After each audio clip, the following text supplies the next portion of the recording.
And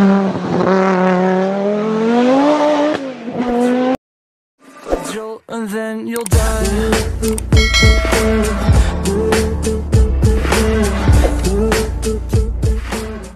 Yes, so welcome po mga ka-DIYs. So this time magpapak po tayo ng side skirt po. This side skirt is a thigh designed side skirt or thigh inspired side skirt for Wigo po.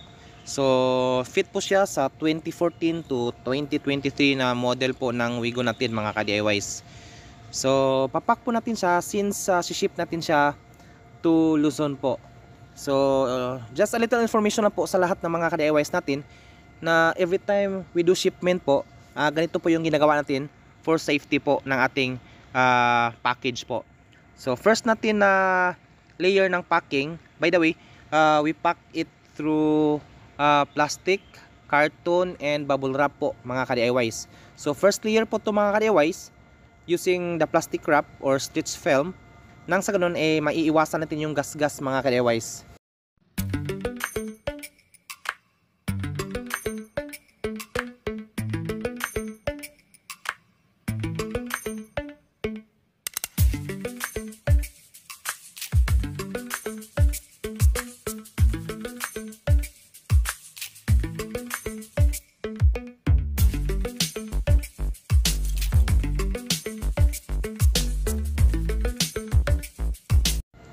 So since natapos natin yung first layer po mga ka-DIYs, so this layer naman po is ito na yung bubble wrap. So makapal po tong bubble wrap natin na ginawa natin yung second layer po, pang dagdag po to security or safety. Nang sa ganun hindi masyadong bugbog yung ating item or package upon transportation po mga ka-DIYs. So kumbaga secure siya sa handling po. Dahil po meron siyang multiple layers na nagpo-protect sa kanya mga ka-DIYs. And also, we put some padding nang sa ganun masyadong safe or secure yung mga portion na which is prone po sa mga gas-gas or galos mga ka-DIYs. Especially yung mga edges natin, nilalagyan po natin ng extra pieces of padding po like carton and sometimes additional wrap po or additional bubble wraps nang sa ganun to ensure na talagang safe tong ating package mga ka-DIYs.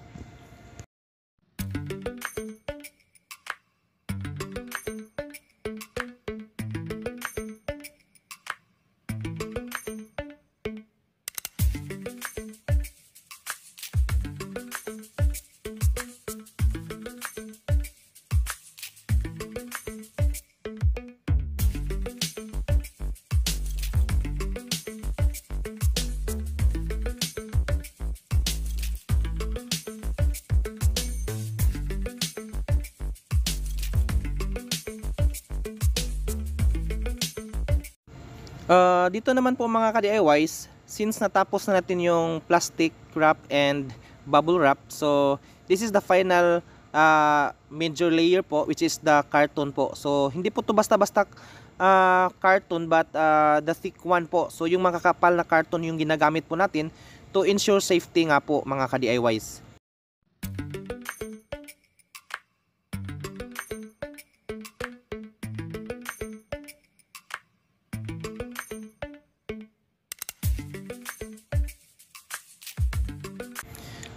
Tsaka additional information na po sa ating mga ka-DIYs at mga masugid na taga-suporta dyan at mga customers po. So ito pong ating packaging po or package po, nilalagyan po natin siya or in-enclose po natin siya ng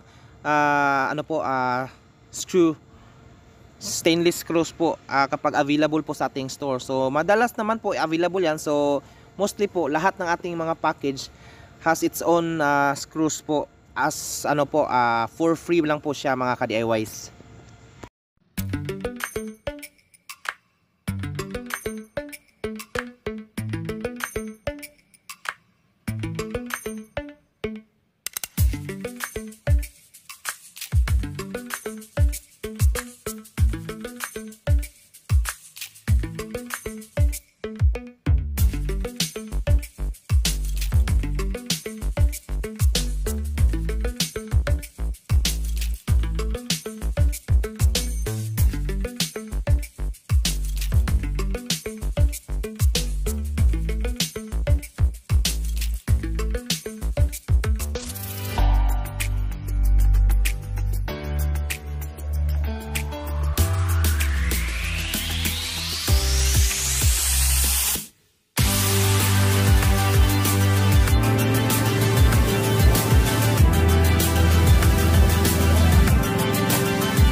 Bawat dulo po nitong ating package mga ka-DIYs, sinisigurado po natin na may additional na padding po or itong mga extra carton po para nang sa ganun kapag nahulog siya accidentally po malayo sa chance po, malaki po yung chance na hindi siya nababasag mga ka-DIY, since itong mga edges na to, itong mga bawat dulo nito ay prone talaga for sagi or kaya hindi natin sinasadyang pagkahulog doon sa mga courier natin.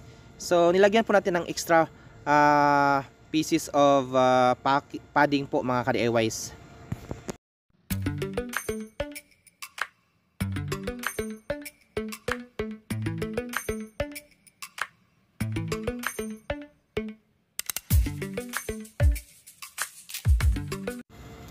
So pagkatapos po ng final natin na layer mga ka-DIYs, itong carton, so kung nakikita nyo yan po, tad-tad po yan ng packaging tape po. Nang sa ganun secure na secure ang ating carton mga ka-DIYs or ating package mga ka-DIYs. So from both ends po yan na packaging tape po. So yan po, pinapaikot-ikot natin yung packaging tape dyan. Nang sa ganun magiging doble doble pulido po yung ating package mga ka-DIYs. And hindi lang po yan, dahil pagkatapos ng napakadaming rules ng packaging po, so nilalagyan din po natin ng fragile packaging label po. So yan po, dagdag din po yan sa seguridad or security po. Pag nakita po yan ng ating courier, at least nakikita na kailangang pag-ingatan natin yan na package mga ka-DIY. So yan po, nilagyan po natin ng fragile label po, which is packaging as well, para magiging pulido yung ating package mga ka-DIYs.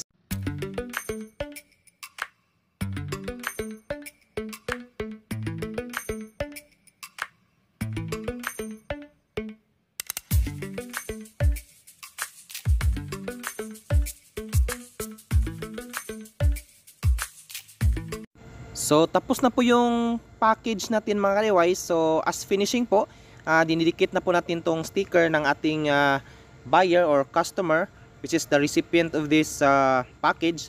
So we make sure po na nakadikit siya ng maayos or hindi siya basta-basta matatanggal, since yan po yung reference ng ating courier kung saan papunta or patungo tong ating package mga ka-DIYs. So ganyan lang po ka-safe mga ka-DIYs. So ano pang hinihintay natin? Subscribe na po.